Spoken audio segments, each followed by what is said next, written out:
What's good, everybody? Welcome to another episode of my CD collection.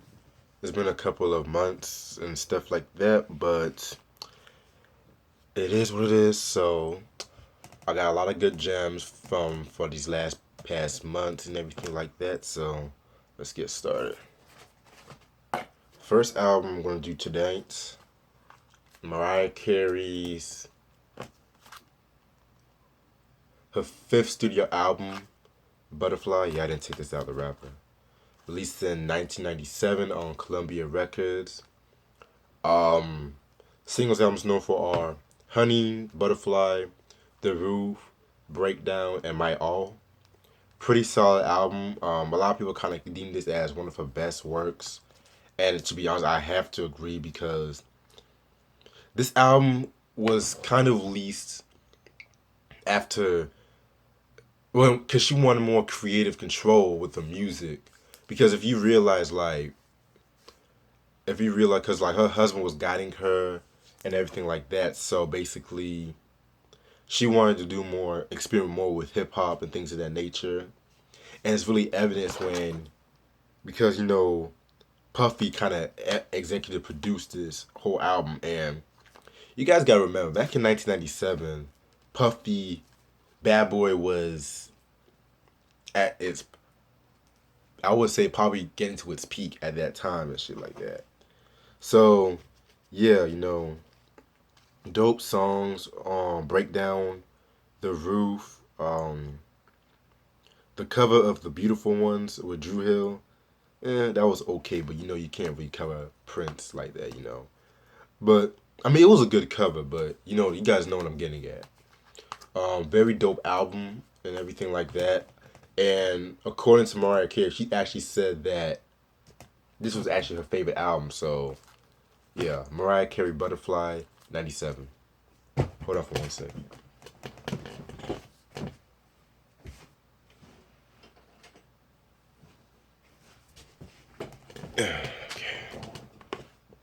Next album, De La Soul's third studio album, Bloom Mind State, released in 1993 on Tommy Boy Records.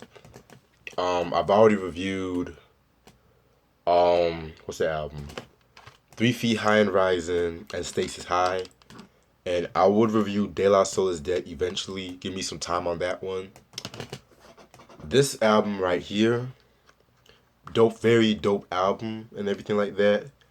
I mean, singles albums known for, only came out with 2 singles are Ego Tripping Part 2 and Break of Dawn. I mean, if you play this album, it takes you back to 93 basically. That's one thing I love about this whole album. The reason why they call the album Balloon Mind State is because it's supposed to be like a metaphor. Because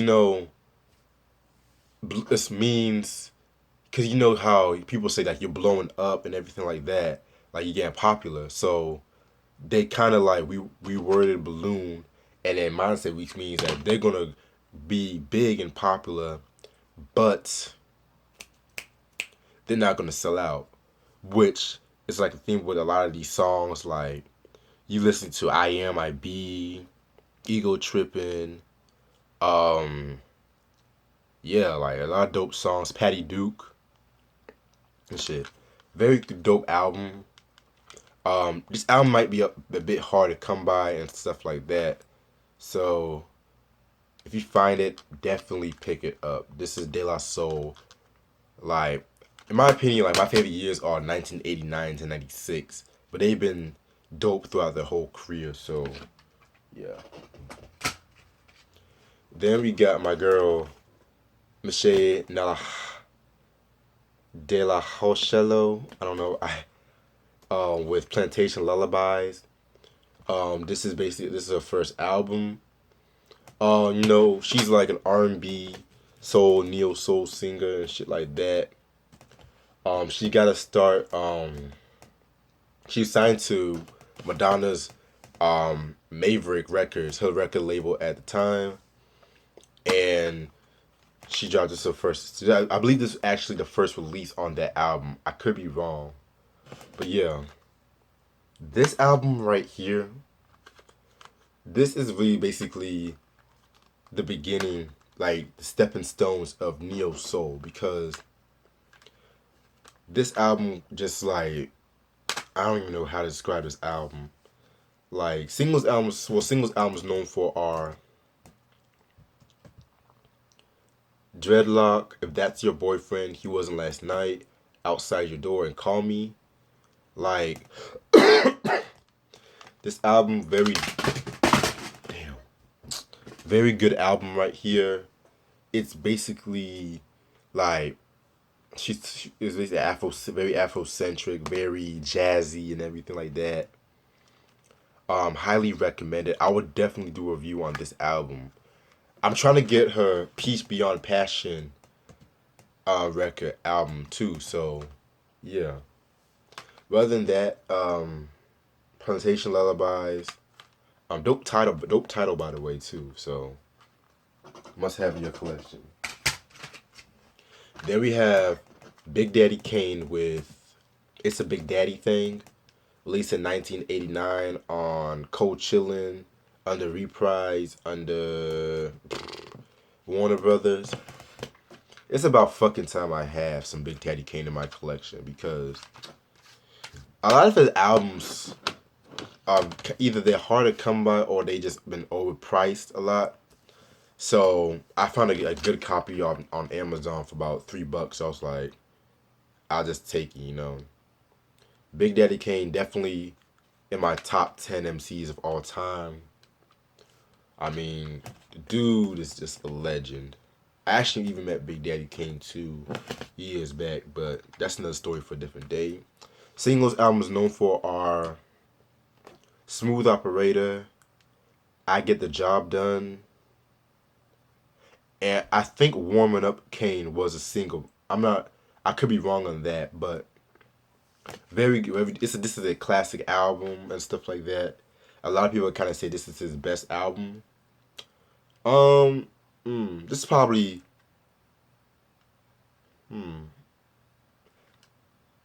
I would say it's probably among my favorite albums, because I have 3 favorite Big Daddy Kane albums, but each one of them can either go for number one, and that would include this one, Long Live the Kane, and Daddy's Home. Yeah, but yeah, I'm definitely gonna talk more about this album. I'm definitely gonna do a review on this. But Big Daddy Kane, It's a Big Daddy Thing. Next album, it's Tupac's group Thug Life. Released the first and only studio album in 1994 under Out the Gutter and Interscope. For those who don't know who Thug Life is, a group by Tupac did, and the members include Big Syke, Mopreme, which is I believe his stepbrother, Macadocious, the Rated R, and Stretch. Rest in peace to Stretch, by the way, and rest in peace to Pac too. Singles album known for are Pour Out a Little Liquor and Cradle to the Grave. This album, very dope album, raw album and everything like that. But it was underwent a lot of controversy. Because in 1994, 1994 was just a crazy year for Pac. You know, he was basically getting in trouble with the law around that time. And then, you know, people were attacking Interscope Records because, you know, Interscope, they own Death Row Records, and also they had like 9 Inch Nails and everything like that, and they would start attacking them for like content. And you know, gangster rap was, you know, at its peak at that time, and people were just attacking it. So Interscope Records actually told Tupac to re-record Thug Life and stuff like that. And it has also been said that he also has other versions of this album. So this album kind of went through a lot and everything like that. So I'm definitely going to review this album just to finish the Tupac series and everything like that. But yeah, very dope album. by the way. Very, very, very good album. Like, you can't go wrong with producers like Easy Mo B, Johnny J, rest in peace. Um, Stretch, whose production was Stretch's production. I mean, I've always loved the chemistry between Tupac and Live Squad and stuff like that. I've always loved that chemistry. But that's another story for a different day. Thug Life Volume 1. Had to get this one. Tribe Called Quest, The Love Movement, 1998 on Jive Records. Um, they only came out with 2 singles, Find a Way and Like It Like That. By the time this album was released, Tribe was basically going through a lot of infighting because if you would listen to Beats, Rhymes, and Life, the previous album, Fife was kind of missing through a lot of the tracks because from what I've looked up, basically Q-Tip invited his cousin Consequence to rap on it, do some few bars on that one and stuff like that. So basically Consequence would spit a few bars and then Fife would come to the studio late and they would say that the song was already finished, And also because around that time too, he had hooked up with Jay Dilla. They formed the Una. I mentioned who the Una yesterday or the day before on the Velvet Rope review.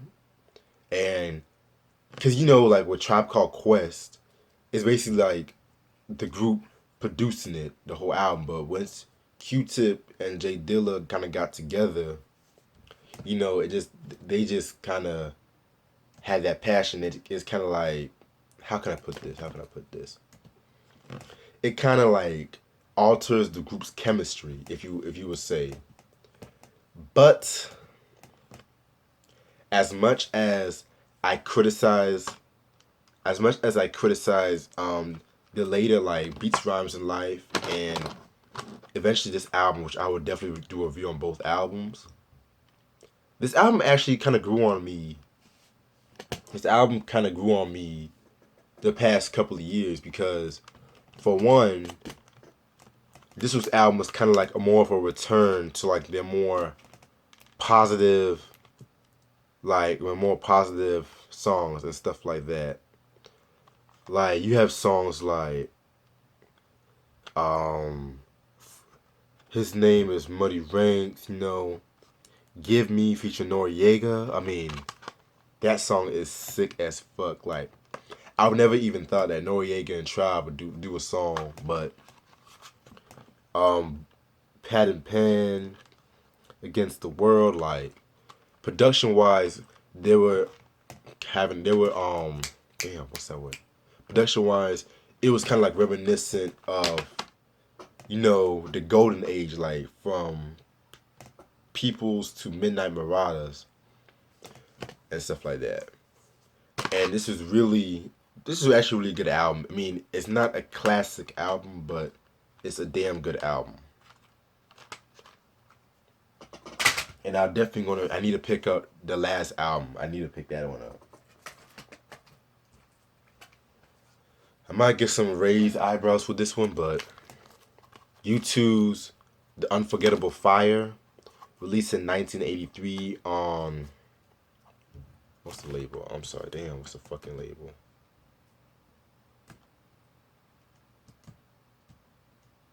Island Records. You bet you guys kind of surprised I like U2 though. Yeah. So U2, yeah. So singles album was known for it only came out with 2 singles. Pride in the Name of Love and The Unforgettable Fire. Very good album from U2. This is probably in my top 4 albums from them. It has like more of an atmospheric kind of vibe with it. This is probably like among their most political albums. Like they have songs like MLK, 4th of July. Yeah, very good album and stuff like that. And if you ask me, this is really the album that kind of propel them to popularity. Like this, you can call this like their breakthrough album, if you ask me. Um, yeah, I would say like U2. My favorite years from them are, I would say, 83 to maybe 93. After they had dropped Zeropa, they've been kind of hit or miss, and stuff like that. So, very dope album, by the way. Then we got my boy Joey Badass. This album, this album, this album right here, All American Badass. At least this year. Um, yeah, this is a very good album. Um, Singles I was known for are, what singles? Devastated, Land of the Free, and Temptation. Um, this is a very dope album. He, one thing I can respect about Joey Badass, like he definitely pays homage to like the greats before him and everything like that. And this album was probably like his most political one to date. Like, um, oh, and Why Don't You Love Me is a single, I believe. So yeah. But my favorite song off this is Legendary with J. Cole. Very good album. I need to definitely do a review on this. And I love the fucking album cover. Very dope album from Joey. Then we got this one. Brandy's 1994 self-titled debut. Released,